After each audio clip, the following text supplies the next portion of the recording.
कहानी शुरू करने से पहले अगर आपने हमारे चैनल को अभी तक सब्सक्राइब नहीं किया तो सब्सक्राइब कर लीजिए और बेल आइकन दबा दीजिए। अगर ये वीडियो पसंद आए तो लाइक का बटन दबाना ना भूलें। ये कहानी शुरू होती है 1985 से। इवान अपनी फैमिली में रहता है अपनी वाइफ और बच्चे के साथ। उसकी वाइफ कैथरीन है जिससे वो प्यार करता है। कैथरीन भी उससे प्यार करती है पर इनके रिश्ते में कुछ गड़बड़ है। इस कपल की एक बेटी है 9 साल की जॉय। इसके बाद हम देखते हैं कि इस फैमिली में रेबेका रहती है। रेबेका दरअसल इस घर की हाउस कीपर है। रेबेका की 2 बेटियां हैं, आईवी जो कि 9 साल की है और वायलेट जो कि 8 साल की है। इसके बाद हमें पता चलता है कि इवान का हाउस कीपर रेबेका के साथ अफेयर चल रहा है। इस बात को अभी तक तो इन दोनों ने कैथरीन से छिपा कर रखा, पर ये कब तक कर पाएंगे। हम देखते हैं कि तीनों लड़कियां आपस में सिस्टर्स की तरह रहती हैं, साथ में खेलती हैं और साथ में खाती हैं। पर आईवी है जो कि इन बच्चों वाले गेम से बोर हो चुकी है। आईवी जब इवान को ऑफिस से जल्दी घर आते दिखती है तो कहती है कि आज तो यहाँ फायरवर्क होगा। अब तक इवान को लगता था कि रेबेका सिर्फ उसी के साथ प्यार करती है, पर आज गड़बड़ हो गई। वो देखता है कि रेबेका यहाँ के पूल बॉय जो कि काफ़ी हैंडसम है उसके साथ अफेयर कर रही है।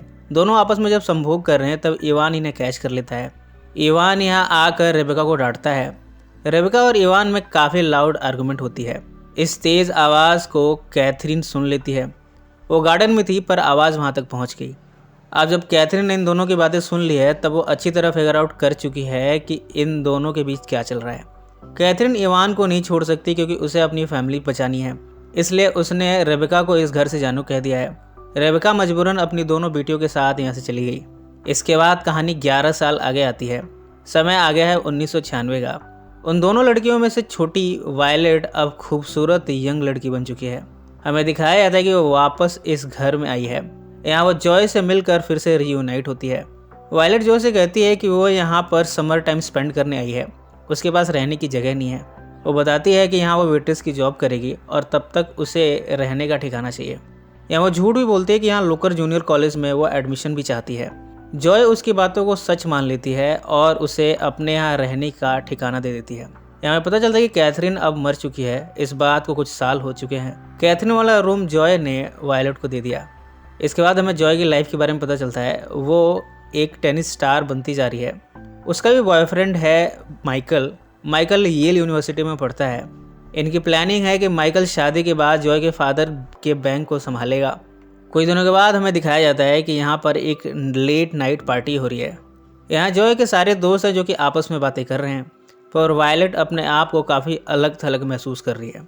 उसे अब धीरे धीरे जॉय की लाइफ से ईर्ष्या भी होने लगी है। वो इस पार्टी से चली जाती है। पार्टी के बाद माइकल जॉय को उसके रूम में ले आता है। इसके बाद दोनों यहाँ संभोग करने जाते हैं। जॉय फिलहाल इन सब से इनकार कर देती है। माइकल जब रूम से बाहर आता है तब यहाँ वायलेट खड़ी है। दरअसल वायलेट इन दोनों की बातें सुन रही थी। वो माइकल को अपनी तरफ आकर्षित करती है। इस समय उसने काफ़ी भड़कीले तरह के कपड़े पहने हुए हैं।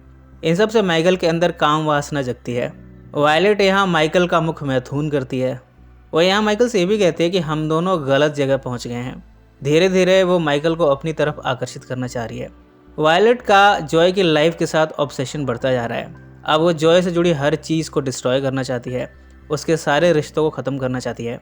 इन सब में जब वो देखती है कि जॉय की टेनिस पार्टनर जेमी है, जब जेमी यहाँ पर प्रैक्टिस करने के लिए आई है जॉय के साथ, वायलेट इनके ड्रिंक में कुछ मिला देती है। जेमी इसे पीने के बाद टेनिस गेम खेलना शुरू करती है और इसे खेलते हुए अचानक से बेहोश हो जाती है। वायलेट उसे निर्वस्त्र करती है और कमरे में लाकर हैंडकफ से बांध देती है। जेमी को ये बताती है कि उसने उसके साथ संभोग किया है।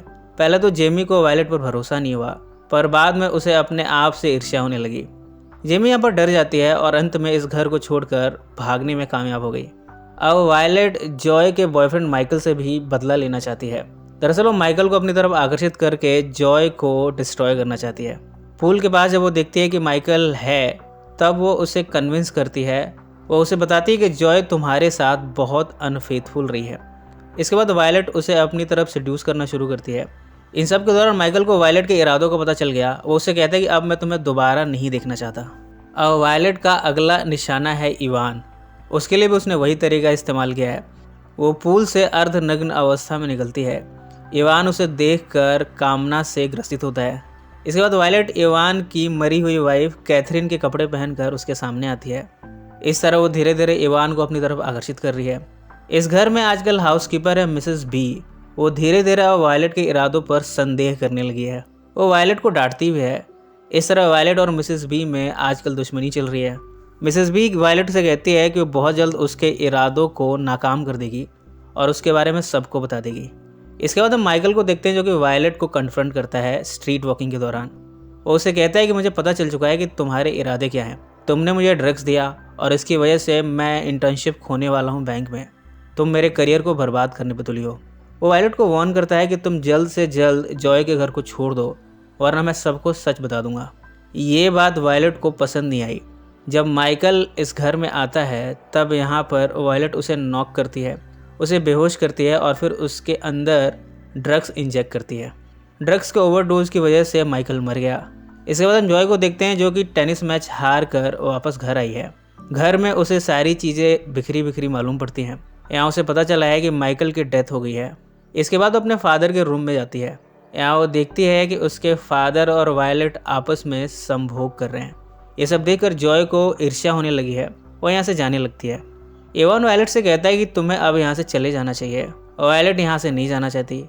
इन दोनों में गहमा गहमी होती है। वायलेट कहते हैं कि आपने मेरी मदर को अबेंडन कर दिया।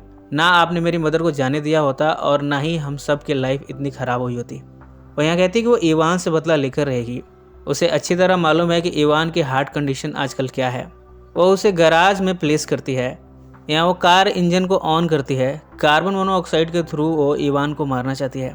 इधर जॉय वापस घर में आई है। वो पाती है कि मिसेस बी मर चुकी हैं। इतने में वायलेट जॉय पर हमला करती है। उसे याद दिलाती है कि बचपन में हम किस तरह खेला करते थे। वो कहते हैं कि तुम्हारी लाइफ कितनी अच्छी है जबकि मेरी लाइफ में कितनी ट्रबल है। या वो जॉय को मजबूर करती है वही ड्रेस पहनने को जिसको पहनकर ये बचपन में खेला करते थे। वो कहते हैं कि हम दोनों साथ में सुसाइड कमिट करेंगे और इस तरह हम दोनों एक हो जाएंगे। दोनों के पीने के लिए वो पॉइजन भी लाई है। शुरू में तो जॉय इन सब से मना करती है। वो बचने के लिए पॉइजन को वायलेट के फेस पर ही थ्रो कर देती है। इसके बाद जॉय इस रूम से भागने की कोशिश करती है। यहाँ वो बैनिस्टर पर लीन होते हुए हेल्प के लिए पुकारती है। इतने में वायलेट फिर से उस पर अटैक करती है। धीरे धीरे वायलेट यहाँ पर अपना बैलेंस खोने लगती है। इस आपाधापी में वायलेट ऊपर से नीचे गिरती है और नीचे गिरते ही उसकी जान चली जाती है। फिल्म के एंड में जॉय को सही सलामत दिखाया गया है जो कि इस महल से काफ़ी शांतिपूर्वक एग्जिट ले रही है। यानी एंड में सारे मारे गए, सिर्फ जॉय बची और फिल्म यहीं समाप्त हो गई।